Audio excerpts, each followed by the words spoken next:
Alright folks, welcome back to another video. Today marks a pretty special thing as we're starting a new series called Smith & Wesson Showcase. I'll be pulling out some of the old classic Smith & Wessons from the safe and we'll be looking at these. A lot of them have the original boxes, some original tools and paperwork with them. So we'll be looking at all these things, of course doing some good shooting and just some general talking about the classic Smith & Wesson revolvers that everybody knows and loves. So for the first episode here, I've pulled out the Model 60. Everybody's pretty familiar with this gun.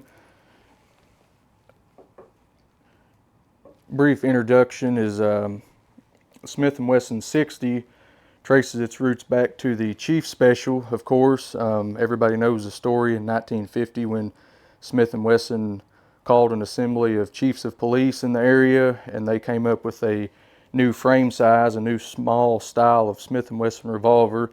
It was not actually the Smith & Wesson J frame as we know it today, and it wasn't really exactly the same frame as this gun here, but it was very similar. Now it's kind of called the improved I frame or larger I frame, but eventually a few years later in the later 50s it would come into shape as we know it today with the J frame.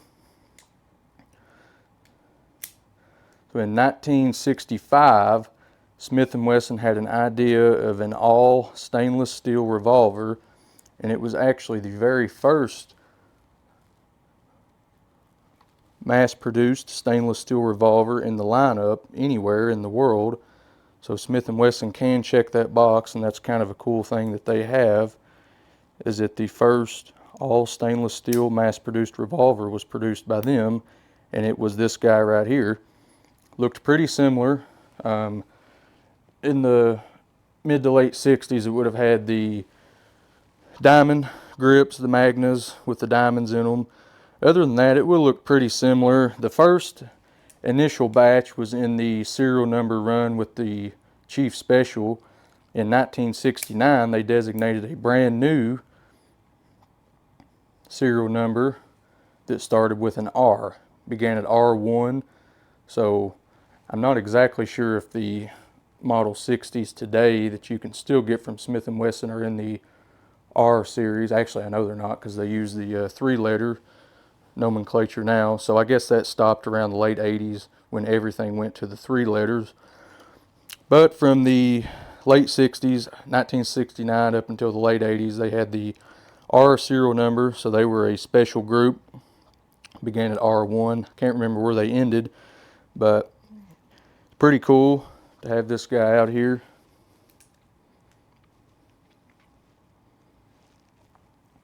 It's had many engineering changes over the years. They did some unique and interesting special production runs. Probably the neatest to me would be the Ashland shooting supply run, where how many was it? About 600 to 700 of these Model 60s that look just like this actually came with adjustable rear sights. There was several. I mean, way too many to mention. I think at this point 11 dashes, so 11 full engineering changes, and then several throughout the years, especially in that 70s to 80s range when Smith & Wesson was really changing a lot of their stuff. This one you can see does have the pinned barrel. This is a 1974 model. So they would have had the pinned barrel until 1982 when all Smith & Wesson revolvers moved from the pin to the non-pin barrels. Of course, it does not have recessed cylinders because it's a 38 Special, not the 357.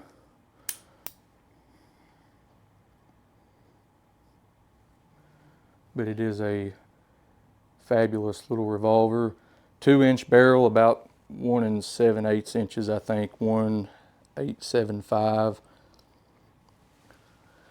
There were several runs, special editions that you could get with the 3-inch barrel. I think there may have been a few back in the day in the 80s that had a full underlug 3-inch barrel, 2-inch barrel. Sometime, I believe it was in the early 80s, they changed the very skinny service style trigger to the combat trigger, it would have moved from this textured grooved trigger to a smooth, a little more wider trigger. That was common on a lot of the revolvers. They have the Smith & Wesson trademark on the left side of the side plate there. Standard cylinder release for the time, that classic walnut Magna grips with that medallion at the top. Serrated ramp sight, stainless as well. So we'll go over a few of the major changes in the history here. So in 1996, the Model 60 actually changed from what we see here, this smaller 2-inch barreled 38 special gun, to a 357 Magnum gun on the J Magnum frame, which was, it is another frame that Smith & Wesson has, and that is what they are still produced on today. So if you buy a new Smith & Wesson Model 60 from the website today or from a dealer, I think you have the option of a 3-inch barrel, a 2-inch, and both of those have full underlugs, and they are on that J Magnum frame, and they are 357 revolvers now. In 1985, of course, you had that Ashland Special. You had the adjustable rear sight, only about 650, 660 of those, I think. The Lady Smith was another big change. It was a special run that you could get. It was in 1989. It had its very own serial number range, which was LDY. It started at LDY 0001, and you can still get that model today. So that is one of 3 Smith & Wesson Model 60s that you can still buy from Smith & Wesson today, is the 2-inch variant, the 3-inch, and the Lady Smith, and they are all still available, but they don't look like this classic Model 60. So they have changed a lot over the years. It really doesn't look much like this one does now, but it does trace its roots back. And it is very cool to have one of these classics from the 70s. You see there, Model 60. This is a no dash. And I believe the Dash 1s, the Dash 1 may have been the removal of the pin from the barrel. So if you find one of these old no dash Model 60s, it's probably going to look something like this. Got that very thin, low profile checkered hammer.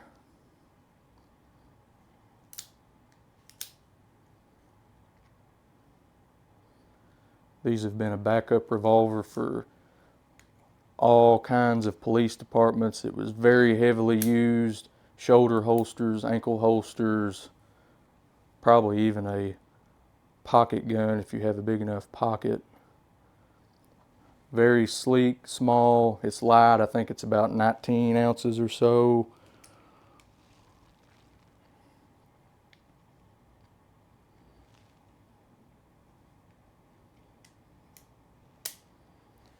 And it is a very beautiful gun. So we'll open up the box here, see what we get. It's kind of cool because this is almost like an unboxing straight from 1974. This one does have the tools and all the paperwork, or most of it, that came with it. So you have the cleaning rod and the small brush here. It's actually never even been unpackaged, which is pretty cool. I mean, in the last several years, probably 10 to 15 years, when these guns have, I guess, became more collector pieces. I mean, people still use them, and I still shoot this gun a lot, but you see more things like this where this bag hasn't been opened since 1974. I have a cleaning kit, so I mean, why open it if, you know, I guess it's one of those things. So you've got the authorized warranty centers. Cool piece of paperwork. You've got the registration. You could send this back into Smith & Wesson, and you can actually see right there, effective date April 22nd, 1974. Has the address here. Cool little card. Holsters. They shipped out a lot of these papers for holsters. Get a shot of that. If you bought the gun and needed a holster, we might get a glare on that with the light, but yeah, pretty much it's got a sheet there. You find your model and it gives you the model number of the holster, depending on if you want off-duty. Looks like some of the options are off-duty, upside down, high ride, inside the trouser holster, the sportsman blazer holster. So they give you all kinds of options. What a cool sheet. And probably the coolest piece of paperwork that I have with this one that I do not have on any other of my revolvers, and I have several that are still in the box, mostly complete, but the original buyer of this Smith & Wesson put the receipt in the box with the gun, and at whatever time it was sold, it changed hands probably several times, you know, between 1974 and now when I have it, but it still shows the original price of $116 for this gun. With tax, it looks like 135 or 120. There's a couple numbers there, but yeah, that's pretty cool. $116 plus $464 tax. Looks like $120.64 was the out the door price for this, and I haven't been able to read some of this stuff. It's probably a signature December 7th, 74. Looks like paid by this gentleman's last name right there on that line. So that's pretty cool to have right there. Purchased in Jacksonville, Florida from Trout River Fish Company, Incorporated. Old receipt. That's pretty cool.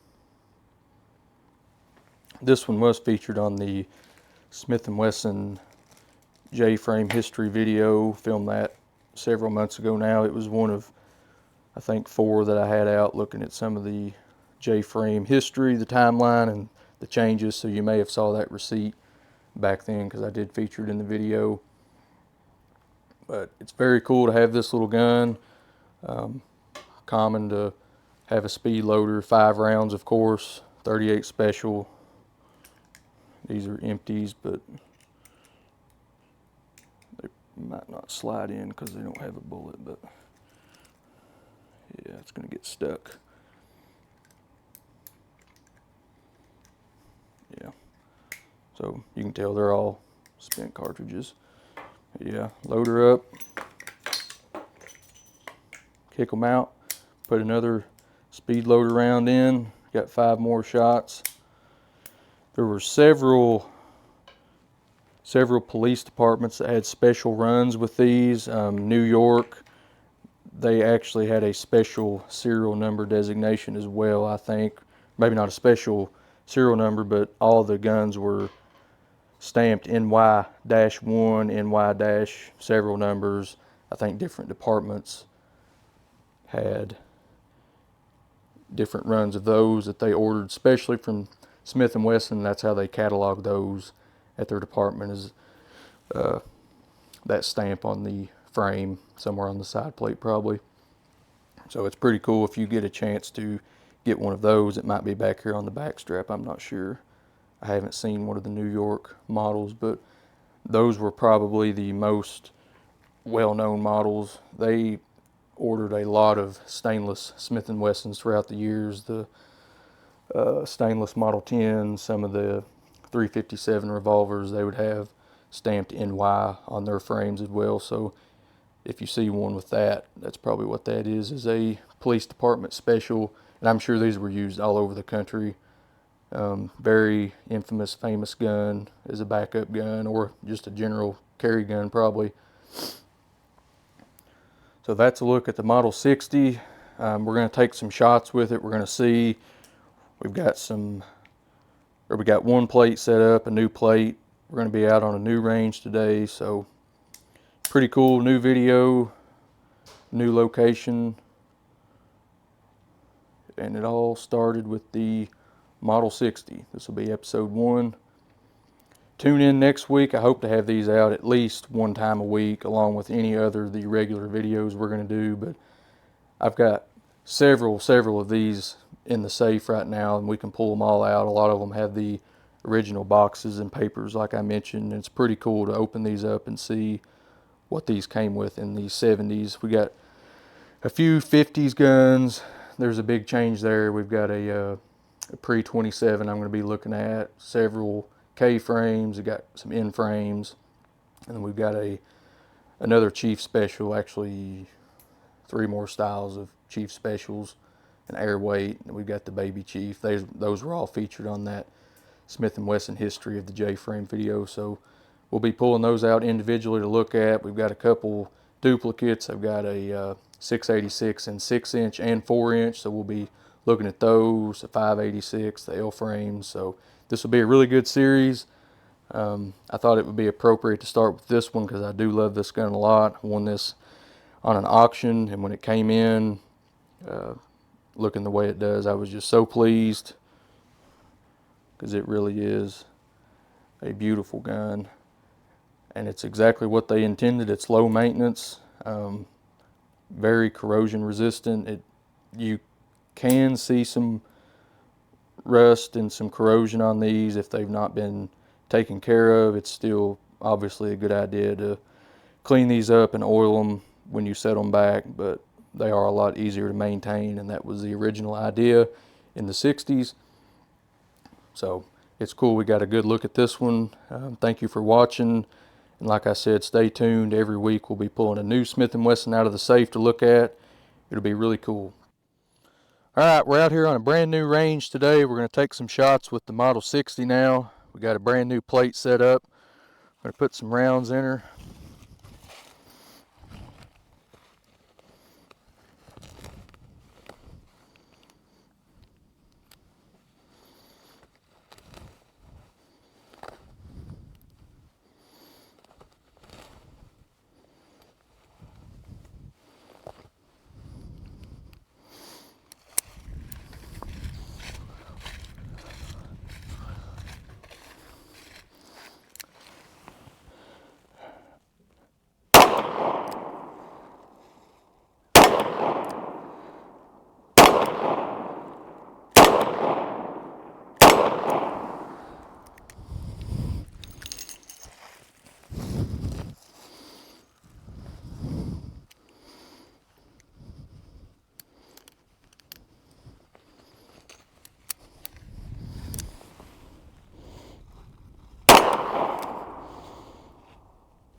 Alright, thank you for watching the first installment today, going over the Model 60. Like I mentioned, stay tuned. Next week we'll bring another Smith & Wesson out of the safe, and we'll be taking a look at that one. We'll be doing some more shooting and some more talking about these classic guns.